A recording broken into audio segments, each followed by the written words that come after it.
Bullony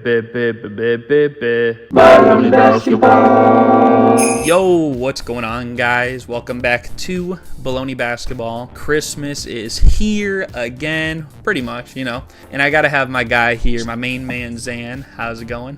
Oh yeah, I'm doing well. I'm ready for another yearly stop at Bullony Basketball. Yes, sir. Some good times, some good conversation, some hot takes.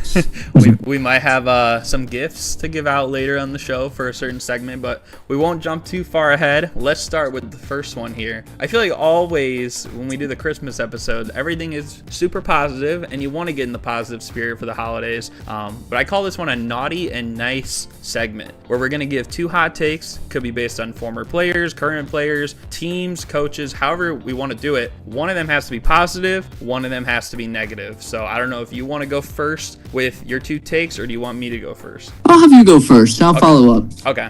I'll give you a little chance to think about it. You want me to give both of mine, or just like one of them at first, then you go, or something? You could do both yours, and I'll do both of mine. Okay. So my positive one, and this is one I think some people are starting to maybe realize a little bit more, but I don't think it's consensus yet. I think Alperen Şengün is the best player on the Houston Rockets. And now last year, of course, I would say he definitely was, but this offseason, they made a big trade. They got Kevin Durant from the Phoenix Suns, and I think people naturally just think, Kevin Durant is one of the best scorers in the league, and that is true. That's always going to be the case with how efficient he is. But I feel like Alperen Şengün is really the motor of this team. I feel like he is the one player that really, when he's playing good, I think the Rockets are definitely playing good. And Durant could have efficient scoring games, but it's not going to turn the tides of team success the same way that Şengün does. So sure. Almost like a Jokic way. Yes. Where he's like facilitating everything. I always say, I think he's maybe not quite, he's very close to the Jokic facilitating guy, but defensively, maybe a little bit better. Athleticism, a little bit better. It's just Jokic's his efficiency is on a whole nother level. But I think Şengün is that best player on the Rockets. I think people need to start realizing that. And that's nothing against Durant. I think Durant's an all-time better player, obviously. I just think at this point in time, it's Şengün, his team. And then my negative one, it is also something that's kind of current, but for a specific reason. And I have on here that I think Jalen Brunson is, at least not yet, a top 5 New York Knicks player ever. I don't think he's ahead of Willis Reed or Patrick Ewing or Walt Frazier. These guys either won championships or made the finals with the Knicks, and they had really impressive runs. I don't think he's above Bernard King. This is a guy who was the runner-up for MVP in the 80s. If it wasn't for Larry Bird, who's, in my opinion, a top 5 player ever, Bernard King would have an MVP. And he was a scoring champion at one point, too. And I think Carmelo Anthony is as well. I feel like he's been getting really underrated lately, where they say, LaMelo stole his nickname, and LeBron stole his Rookie of the Year award, and Brunson stole his city. No, I don't think so yet. I think Carmelo Anthony, at his best, was a better player than Jalen Brunson. We might need to see more years of Brunson in New York before I'm like, okay, I can give him that nod. But right now, he is not top 5. All right, I agree with that. Okay. Is there anything else you think about the Şengün Brunson stuff before you give me yours? No, I think you did a good job explaining them, and I think they're both valid. I think they are both valid. All right, so I'll start with my positive take, and that's going to be that Victor Wembanyama is going to be a top 2 center of all time. Okay. That is a very hot take compared to mine, and that's great. One thing I want to ask you before you get a little bit more into that, who is your number 1 center of all time? My number 1 center of all time is Kareem Abdul-Jabbar. Okay. So you think it'll be then Kareem, Wemby. So you think he will even eclipse Jokic then? Yes. Okay. I'm curious, what's the... Jokic is number 3 on my list. Okay. I remember last time, I think when you came on, you were really high on Jokic too. So that's why I wanted to confirm about that. What is the, what's the reasoning behind that, you think? Well, he's an alien. Wembanyama is, and I feel he's still so young, and we haven't really realized his peak. And I'm not sure if he's gonna carry the Spurs to championships. It's tough to carry teams nowadays like you could back in Kareem's days, and to always be the best and be so dominant. But he's just he's on a different level than everyone else in his caliber. At his position, his height, his mobility, his scoring, his finesse, I know he's injured right now, but I was going to say like his durability for someone as, tall and lanky as he is, for how he moves, you would think he would just kind of fall apart just from looking at him, but he's out there dominating. He's handling the ball like a guard. He's shooting from 30 plus feet, draining shots. It's unreal to watch him play. And I think we still have not realized his full potential. And I think that by the end of his career, he will be in that number 2. I don't want to say number 1 just because I do love Kareem and I think his legacy is unmatched. But I do think that Wemby and Jokic are right there up there. Yeah, no, that's definitely fair. I think a couple of things you said, just with him we haven't really seen the best of Wemby yet, because this guy is not even 22 years old yet, as crazy as that is. Usually most players hit their peak around, I think they say 27, 28 is like the prime age, they say, and he hasn't even got there yet. So what are we going to expect in 5 or 6 years from now? It's going to be even better. At least that's what you would assuming he's healthy and everything. And then, yeah, same thing too, just like you were mentioning, his ball handling. That's something I've seen has taken a huge jump this year already. And of all the people that have been drafted in the last 3 years, I mean, there's been some good players, maybe you could argue some all-star caliber guys, but I think he's the only guy that right now is in an MVP caliber class. I mean, he won't win MVP this year, but I think he's the only guy right now that I see okay, he could one day, and maybe even as soon as next season. So. Yeah, I agree. All right, well, I'll move on to my negative take. Okay, this one I'm very interested about. So this one is, the 95-96 Bulls would not make the playoffs in today's league. Okay. Why? That's crazy. Just because. Now, okay. Maybe the playoffs, I just don't think they'd ever win a ring against today's Western Conference. I understand Jordan and Pippen on that team, but in terms of the bigs on the Western Conference side of things, I just don't think there's any chance they win a ring in today's league. The game has definitely evolved from back then. Maybe it was more physical back then. I know there's a lot. It's just a different game now of just how fouls are called, how offense is run. I just don't think that their style would fit into today's league. My hottest take would say they won't make the playoffs, but I know that the Eastern Conference is kind of weak. I would say a more realistic hot take is that they would never win a championship against the top 3 teams in the West. Okay, I mean, here's what I will say, though, about that. I think you do make a good point with the sense of, you just put that team today. There's going to be a lot more adjustments they have to make, because the consensus of the league is that, hey, we're playing a pace and space game, more so, and it's really just abandoning the mid-range, and that's something they were really good at. Defensive schemes, you don't see quite as many today. So in that sense, I definitely agree. But I also think the timing of when they played compared to everything else, the simplest way I guess I could put it is, if you put the 96 Bulls today, they're not gonna probably win 6 championships just the way they're playing, unless they adjust their game, which is gonna be harder for one team to do. But if you put every other team in 1995 and 1996 around the Chicago Bulls, I feel like they probably even do better. You know what I mean? Just Will you say that one more time? Say that just so I can understand what you just said. If you put the Bulls in 96 in today's game, they're gonna have to adjust, right? Right. But if you put all the teams today back then to the way the Bulls were playing, there's going to be an adjustment period there, because the 3-point shot wasn't as prevalent then either. So I think that it could, it just depends on era, really. For you're bringing up the teams that they're playing with and everything like that. For one, I think the Eastern Conference, if they were in the East, the playoff thing is a little bit crazy. Yeah, the more I thought about it, yeah, it's definitely very spicy. But I do think teams the Thunder, the Nuggets, those are really good teams that, maybe offensively might be able to do things that weren't being done in the 90s, but also defensively it's a little bit different too. So I still think that they have success, maybe just not the same success unless they change the way they play, and we obviously don't know if that would happen. Right. Yeah. So again, it's a hot, spicy take, but I thought that was the hottest thing I could think of. Yeah. The team that people put on a pedestal is the greatest, Another one I was considering, just as kind of a bonus one, was that the Golden State Warriors, their 2015-2016, their record year, that they would not lose a game against the 95-96 Bulls in a 7-game series. 10 times out of 10, they would never win. See, that I cannot get behind. Just because I feel like no matter what area you put them in, even if you put them in 2015-16, the Warriors are going to have maybe that edge, and they could win a best-of-7 series, but I don't think like it would be a sweep or anything like that. I think, generally speaking, like more times than not, the Bulls would get the better end than the Warriors in like a 7-game stretch. But I think that either way, for it to be a sweep, I think that's a little crazy. I think it would be a 6-game series, like bare minimum. Okay. And could go 7. So it's just a lot harder to change, I think.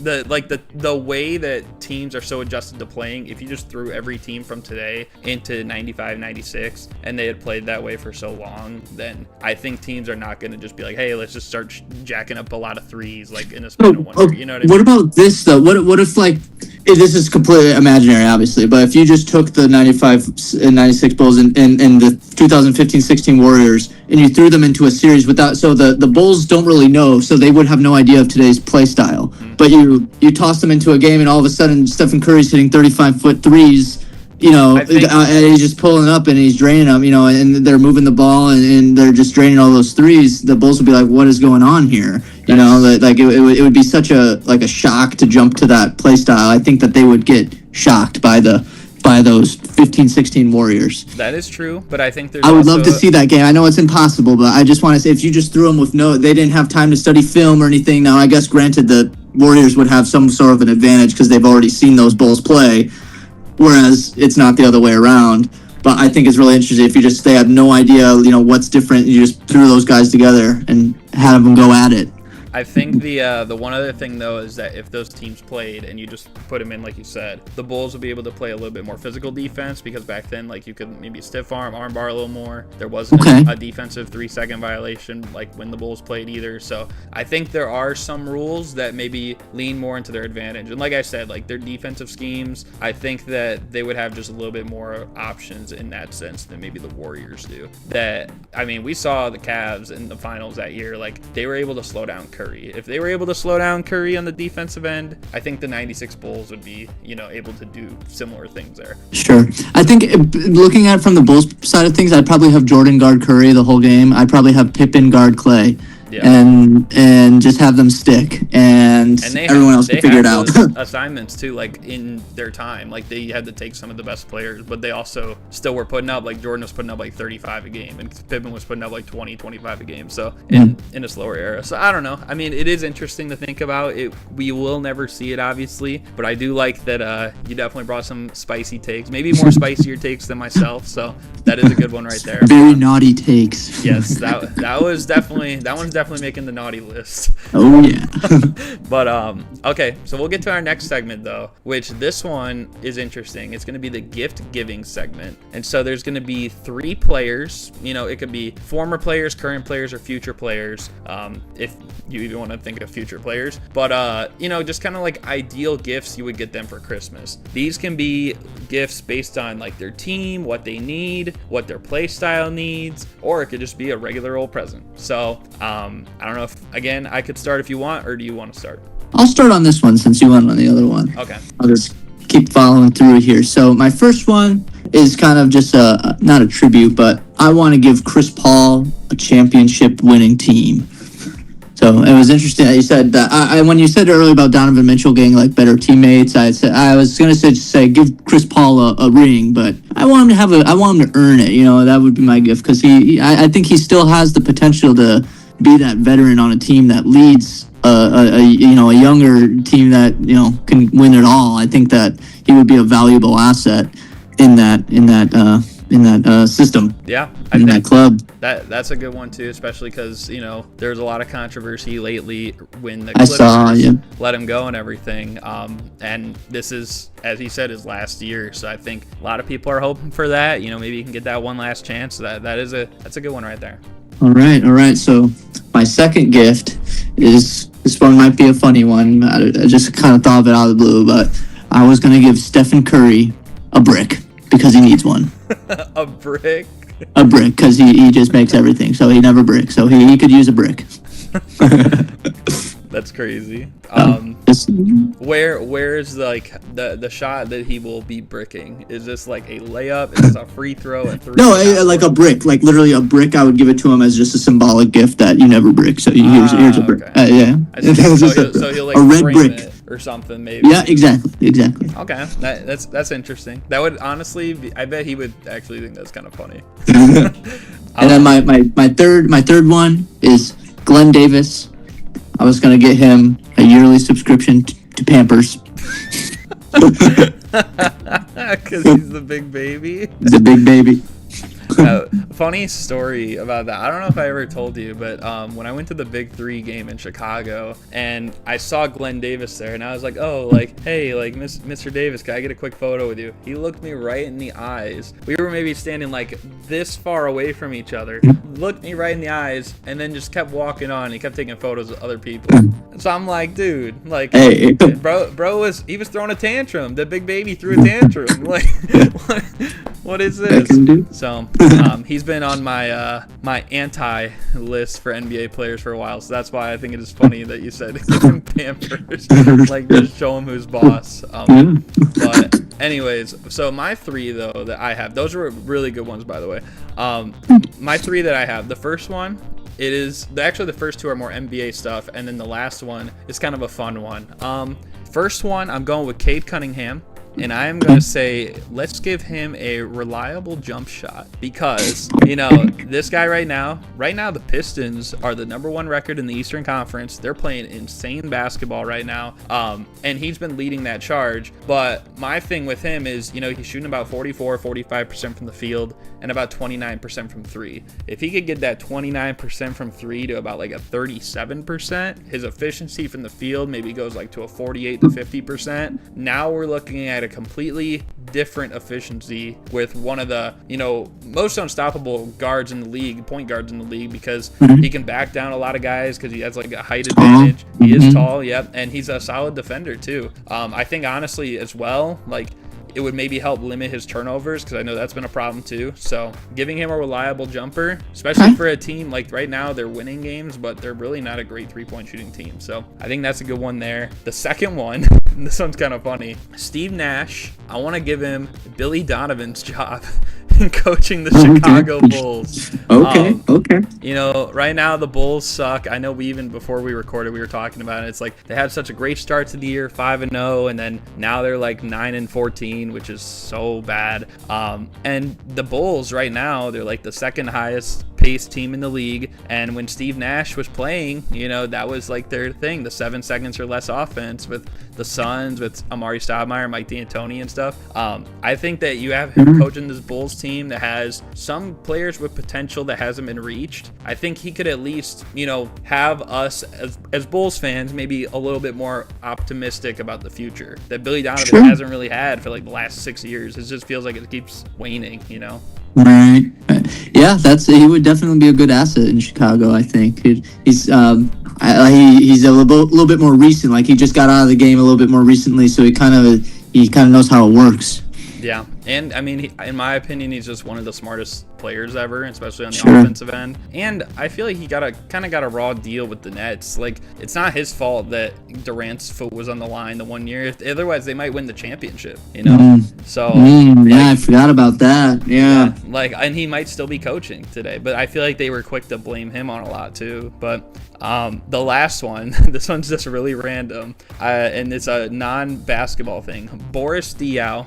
I guess it is basketball, but it's not like, you know, play style. Like, I want to give him a VR basketball headset. And the reason I say that is because I feel like people forget Boris Diaw. You know, he was one of those cool players that could stretch the floor, but also he was really good at passing the ball for a big. And you give him a VR basketball headset, I just kind of want to see like what he does, what kind of like plays he makes, you know, and just looking at his court vision from maybe his what you're eyes, saying. You know what I mean? Like, I want to see how Boris Diaw reads the game. Is that a little crazy, maybe? No, it's not, and that's a really good point to bring. Like Jokic with all those like no look passes and stuff that he does. Like, how soon does he notice that, and like how does he calculate these weird angles where he's just tossing it?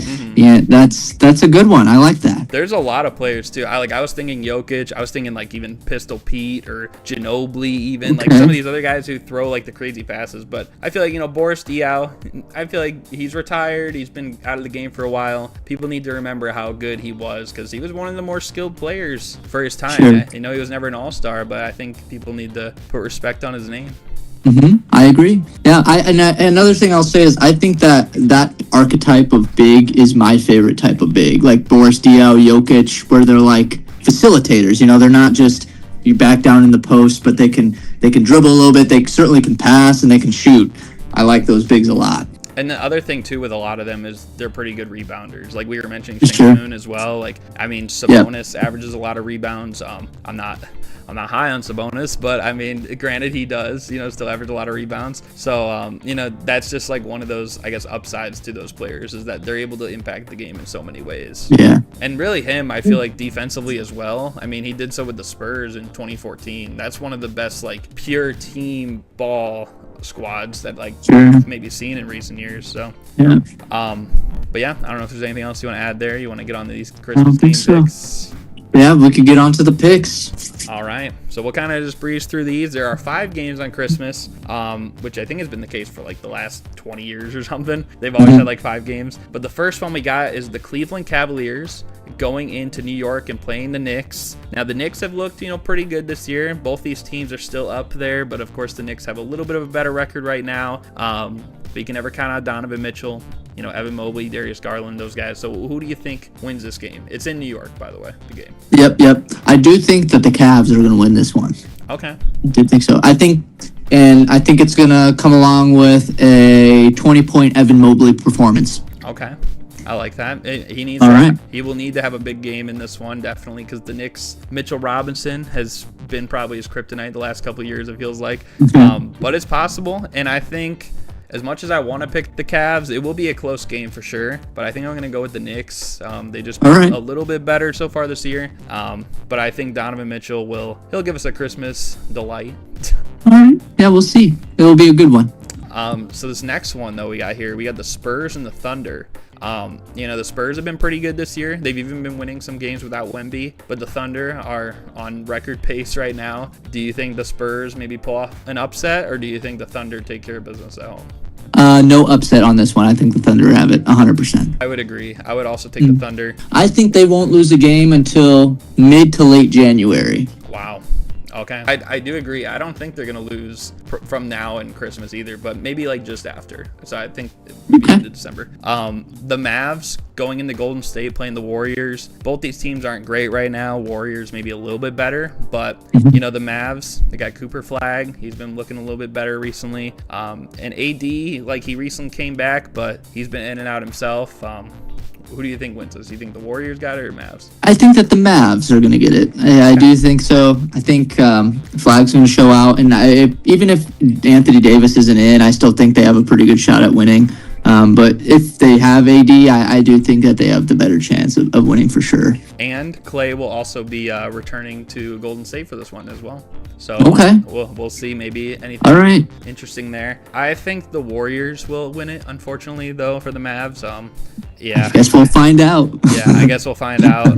The one thing I will say is I know you mentioned giving Curry a brick earlier, but he hasn't really had a great track record on Christmas games. So maybe if he's not playing well, maybe the Mavs steal one. I don't know.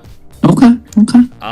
But this one's probably one of the better games of the day. We got the Rockets and the Lakers, both of them top 4 in the standings. The Rockets, KD, Şengün, or the Lakers with Luka, LeBron. Austin Reeves has been playing pretty well too.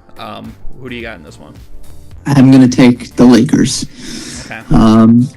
This one is a tough one, like you said. They're both really good teams. You got your Şengün pick on the Rockets. He's going to be doing his thing. I don't know how well Durant's going to show out, but I think that Austin Reeves is going to be the leading performer in the Christmas game to lead the Lakers to victory. By leading performer, do you mean like leading scorer, or you think? Yeah, leading scorer, I would say. Okay. I'll say he's probably going to be at the top of the box score with points, probably some good number of assists. I don't know if it'll be a double-double. I don't know. Okay.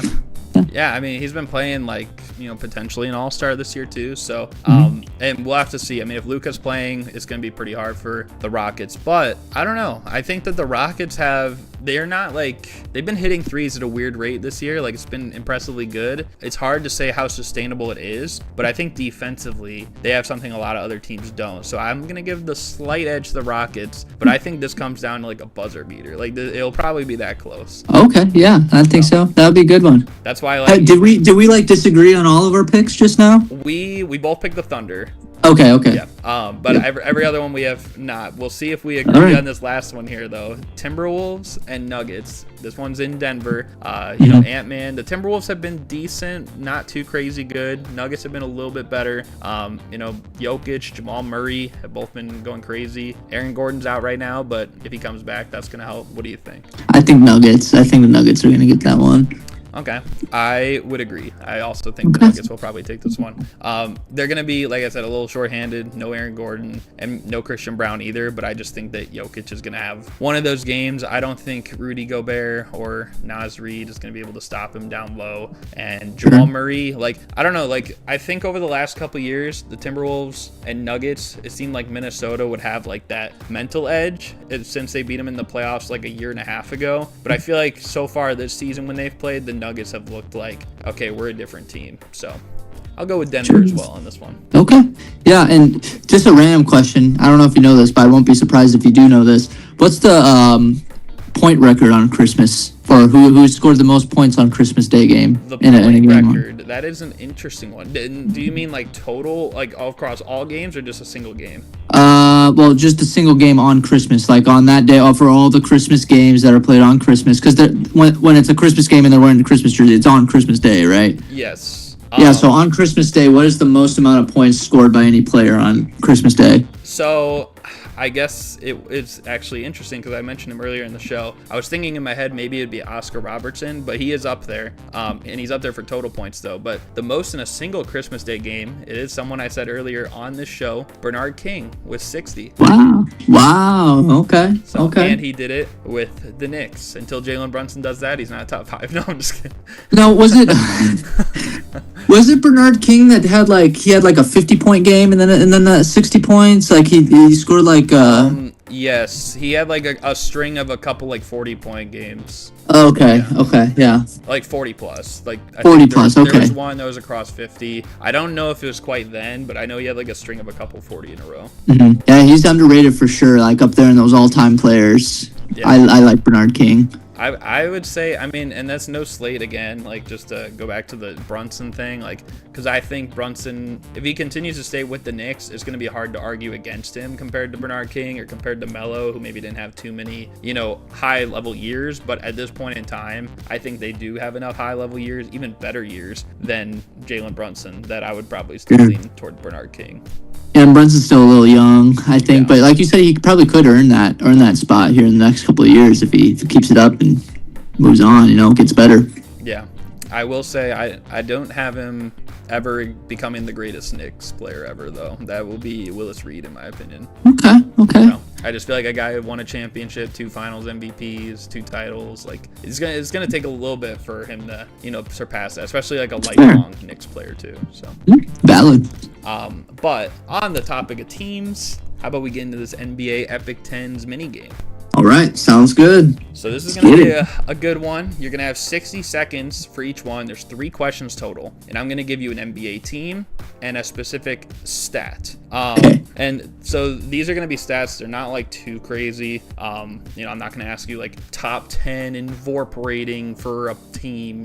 That's stupid. But I'm going to ask you a team and a stat. You'll have 60 seconds to name me the players who are top 10 for that team in that stat. Okay. And it doesn't matter how many you get wrong.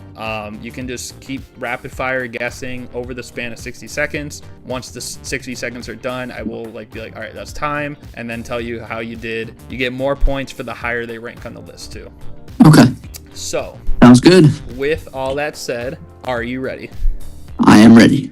All right. So the first one, and again, 60 seconds, you're talking for the San Antonio Spurs. And the first one, give me the top 10 for the Spurs all time in total steals. Go. Total steals. Tony Parker, Boris Diaw, Manu Ginobili, Tim Duncan. Gary Payton ever play for the Spurs? I don't know. Let's see. There's Spurs. Blanking. Biceps. Who's biceps? That's it. Who's the biceps guy? By David Robinson. Dennis Rodman.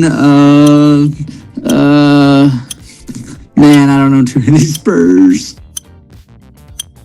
Iceman is George Gervin. Okay. 10 seconds. 5 seconds. Kawhi Leonard. There you go. That's time. Yep. So I don't know how that wasn't my first guess. Defensive Spurs. Pretty good overall. You got the big three: David Robinson, Gervin, and Kawhi. Okay. So that brings Thanks your to you. total. You got number 1 answer, number 2 answer, number 3 answer, the number 5 answer. Hey, baby. The number 6 answer, and the number 9 answer. So that brings you 40 points for that one. Ooh, that sounds pretty good. All right. So again, Ginobili, David Robinson, George Gervin. The number 4 answer you did not get was Alvin Robertson. Okay. He had a quadruple double in a game once, but yeah. Really? That's like his kind of call to fame. Tony Parker, Tim Duncan, Johnny Moore, and Mike Gale. These are really old school players. Yeah, don't know either of them. Number Would have 9 never was guessed. Kawhi, and number 10, I know you know who this is, but might have been hard to guess on the spot. Avery Johnson. Okay, yeah. So Yep. you got 40 points there. That's not too shabby. We will see if you can get even more on this one. So are you ready for number 2? Okay. Sure. All right. So this one is indeed the Chicago Bulls, and I'm looking for the top 10 in Chicago Bulls franchise history. The stat here is total field goals made. Go. Okay. Michael Jordan, Scottie Pippen, Luol Deng, Kirk Heinrich, Derrick Rose, Bob Love. Let's see. I'll go with Dwayne Wade.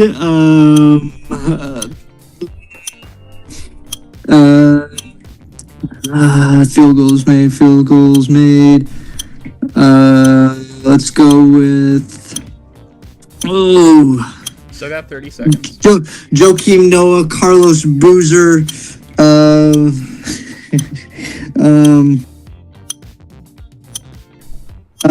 Let's go. Let's see. Josh Giddey.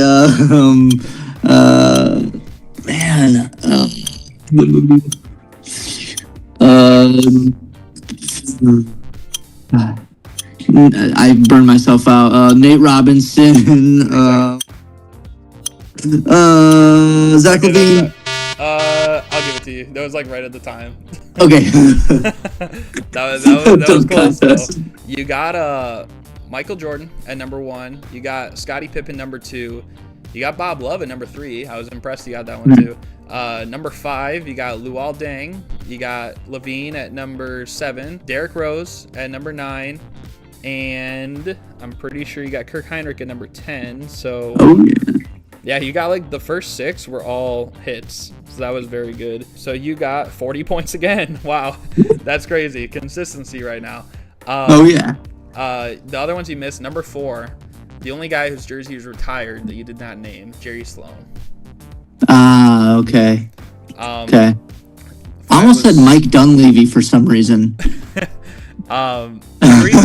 3-point percentage, he's probably up there, I would bet. Number 6, Chet Walker. He played in the 70s. That might have been a little bit. I don't know who that is. Yeah. Number 7 was LaVine. Number 8 was Artis Gilmore. Okay, yeah. I know who that is. And then D Rose and Kirk Heinrich. So. Okay.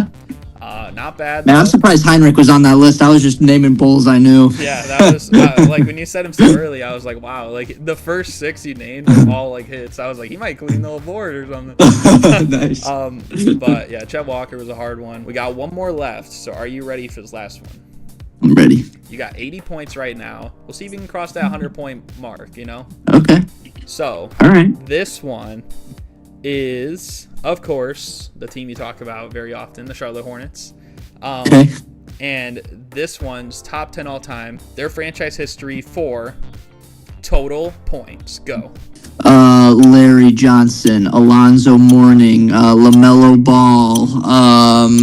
Let's go with Muggsy Bogues, Rex Chapman.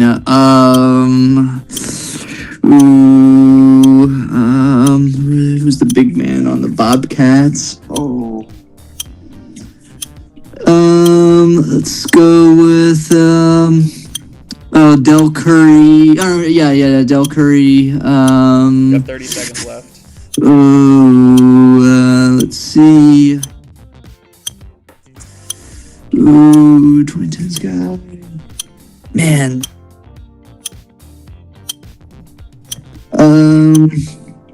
Kemba Walker.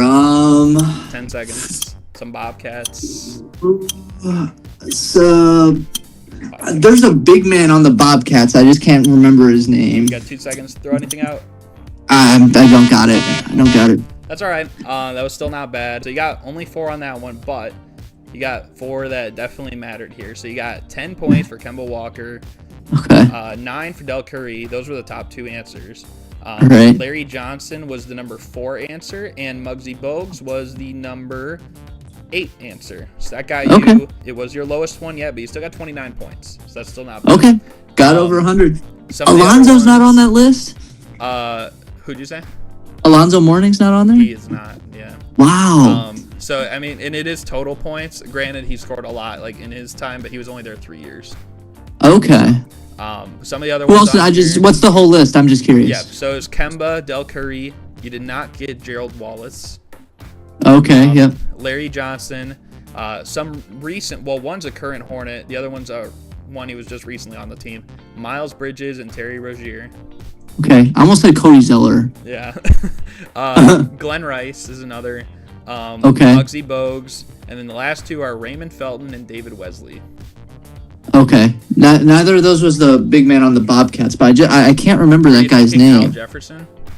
Yes, that's who it was. I was thinking of them. Yeah. That's what I was thinking. Like, maybe, like, that's what was coming to his head or something. Yes, that's exactly who it was. And that is fair. Although he also, just like Alonzo Mourning, only played 3 years with the team. I bet if I looked up points per game with the team, I wonder if it's actually on here, because this is the one I was trying to find the stats for. So he is 13th. Okay. Points per game. So he would almost be on there.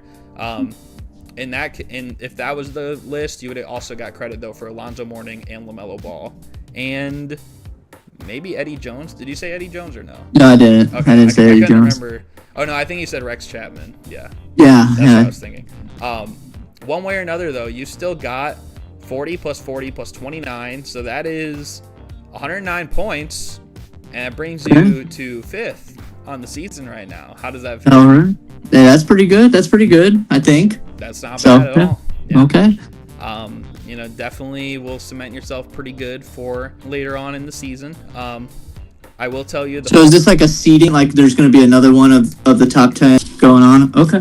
Well, you're 5th out of everyone I've recorded so far, which I think is like 20 something.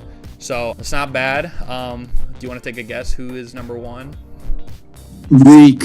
It is Reek. He is the number 1 seed right now. We'll see. Last Bullony Basketball season, you guys went head-to-head in the finals.